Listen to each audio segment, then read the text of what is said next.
শেষের ঘণ্টা বাজছে দ্য গ্রেটেস্ট শো অন আর্থের। স্পেন ও আর্জেন্টিনার ফাইনালের মধ্য দিয়ে পর্দা নামবে ফুটবল বিশ্বকাপের। মাঠে লড়াই শুরুর আগেই চলছে নানা স্নায়ুযুদ্ধ। তবে এই শিরোপার মহারণের আগেই লিওনেল মেসিকে নিয়ে এক চরম সত্য ঘটনা মনে করিয়ে দিলেন স্পেনের কোচ লুই দে লা ফুয়েন্তে।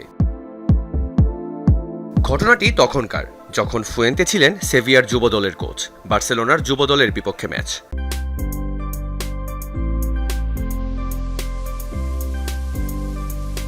কোচের কানে আগেই এসেছিল এক জাদুকর লিওনেল মেসির নাম। সেই মেসিকে আটকাতে ম্যান টু ম্যান মার্কিং স্ট্র্যাটেজিতে নেমেছিল কোচ।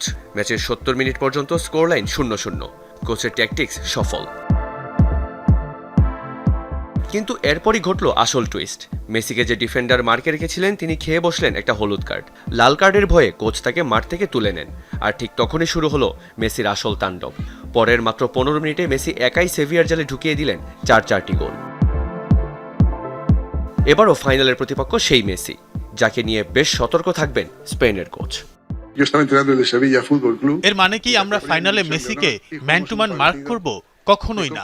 কিন্তু তাকে নিয়ে কি আমরা সতর্ক থাকব? বিন্দু পরিমাণ সুযোগ পেলে সে মাঠে কি করতে পারে তা আমরা সবাই জানি।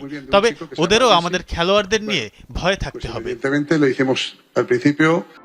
চলতি বিশ্বকাপে রেফারিং ও ভিএআর নিয়ে হয়েছে নানা সমালোচনা। স্প্যানিশ বসের দিকে ছুড়ে দেওয়া হয়েছিল এক বিতর্কিত প্রশ্ন।